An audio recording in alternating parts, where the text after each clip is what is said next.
I'm Laura Long. I'm from Lawrenceville, Georgia. Our son has choroideremia, and that's how we've made our way here to learn all we can at this conference. And my name is Edward Long. I'm also here, married to Laura, and I've come with her to find out more information about what is going on in the field of choroideremia for our son. It has been 12 years since our son was diagnosed. He was diagnosed at a local ophthalmologist, and he was diagnosed 12 years ago through a series of tests, and he went in presenting with flashing light. Our son was 21 years old when he was diagnosed. He has progressed slowly, but in the last couple of years, I'd say it's picked up a little. And so he's starting to be impacted through, not being able to drive at night and those types of things. There is no history of this anywhere in our family at all.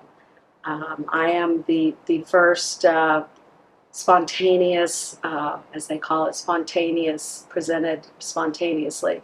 So that's been a little bit harder than, growing up with a lot of folks with it. What that would mean, spontaneous would mean that it just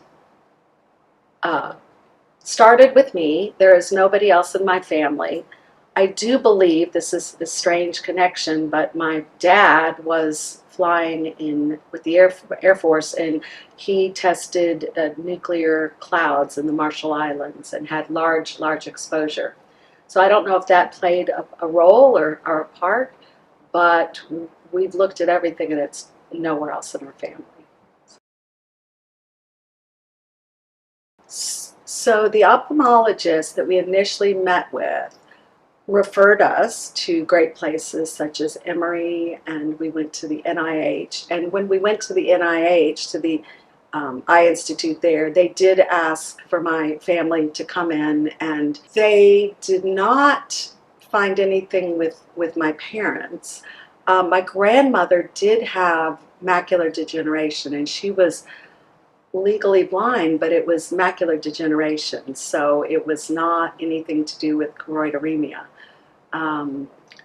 We are waiting to determine whether or not our daughter is a carrier, and so that's something we're just going to have to wait and see. They've looked in my eyes, and they see some beginnings of the discoloration in the retina, but nothing to cause some of the issues I've had, which is the night blindness, the night vision troubles, the sensitivity to light, a little bit of peripheral issues. So even though I'm experiencing a lot of those symptoms, they haven't seen anything to say that it's impacting me. I have not had genetic testing. That's something that I would like to do, but I have not had genetic testing. Our son was genetically tested initially, and they could not find the mutation. Recently, in the last 5 years, he's gone in and they did a study. They tested his entire genome, and they found the mutation that way. Up until now, the focus, of course, has been on the males who are so dramatically impacted, and it's not until just recently we're looking at the females, and I think there's so much they don't know, and so that's hard, right? For me, I know I'm having issues, but there's nothing that shows that I should be having issues. The first conference we came to was and I don't believe you came, which is why you probably don't remember it, but it was in Baltimore, Maryland. And following that, we went to the conference in Denver. And then Yes. following that, we attended the conference, or at least I did. You weren't able to, in Dallas, and now here. So we've been to several. We've been able to get our son to one of those, which I wish we had a better number there. But the takeaways have been great knowledge and information, the most up-to-date scientific findings and results. That's very beneficial. And then connecting with the other parents, which is really powerful. That has been wonderful. Yeah. Finding the community of people that have the same circumstance within the family, within the children, and the impact. Today we were listening to the impact it had on the parents and the family itself. It was amazing. This has been an amazing conference. Very glad I've come.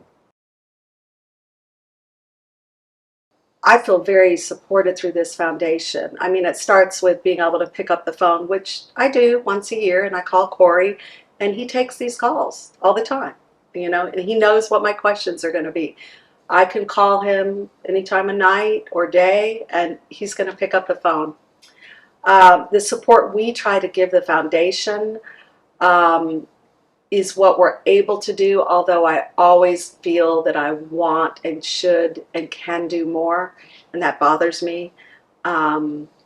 We have tried to do some fundraising things.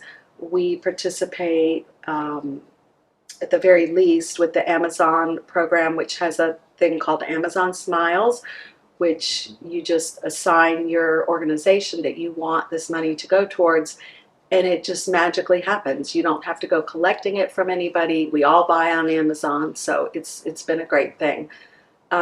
So we do get support from the foundation. We hope to give more support to the foundation, and we will continue. The research projects have been a source of hope and a source that keeps us going.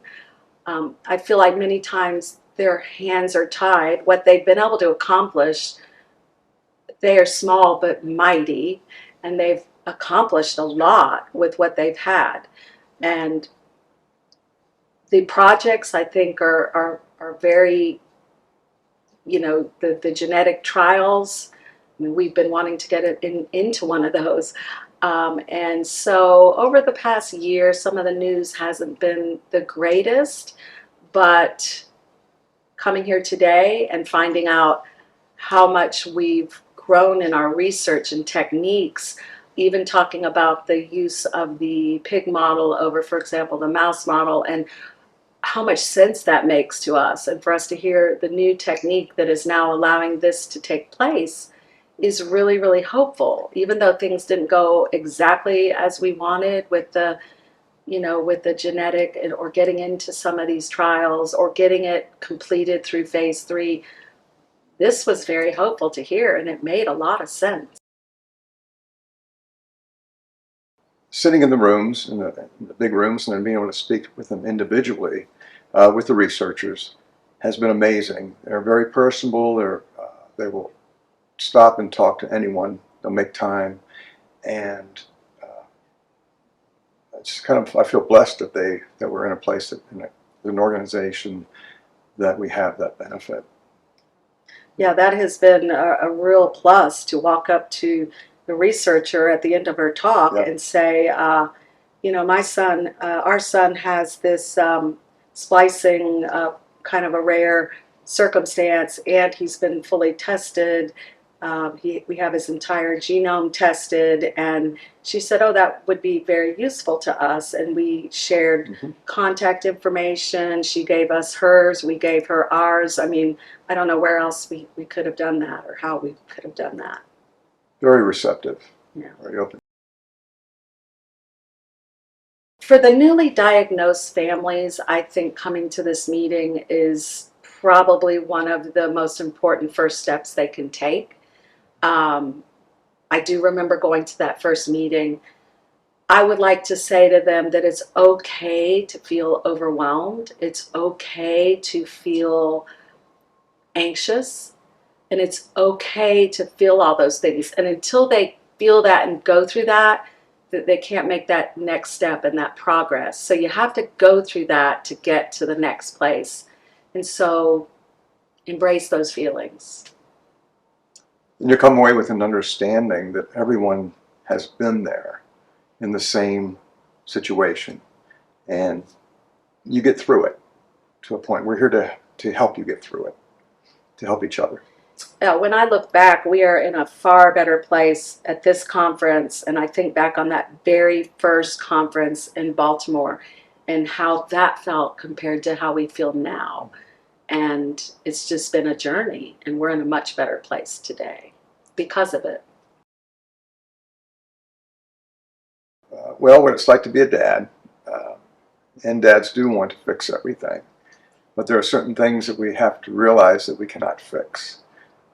What we have to be more of is a support, I think, for the family, and especially, well, not just for our child, but I have to be a support for my wife, because she is the one that I think feels responsible a lot of times, because it is passed down through her to the children. And so I have to be very supportive of her. To families who are dealing with this in the future, I think it's a conscious thing to try to maintain a positive outlook. I've been through, and many of our families who are currently involved have been through the highs and lows.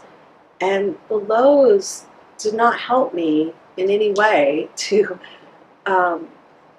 accomplish anything. And so it has taken a lot more effort to really consciously stay positive, not only for ourselves, but for our son. He just got to a point where he just has to be in a positive space. And anything less than positive just is very, it's devastating to him. He has to stay positive. So I would say do your research, learn all you can. In those quiet moments alone, you may shed a tear or two, but come together in a positive way to do what you can. And I will tell you, the moms in this organization could probably all work for the FBI. We have researched, we have turned over every possible stone and in every way to find solutions and to solve the problems. But I would just say stay in a positive space and always show that to your affected family members, because that's what they need. And know that the research is ongoing, and there are some clinical trials that are coming. It's amazing. I felt very good about today's meetings. And that I think we have that to look forward to. There is a cure on the way.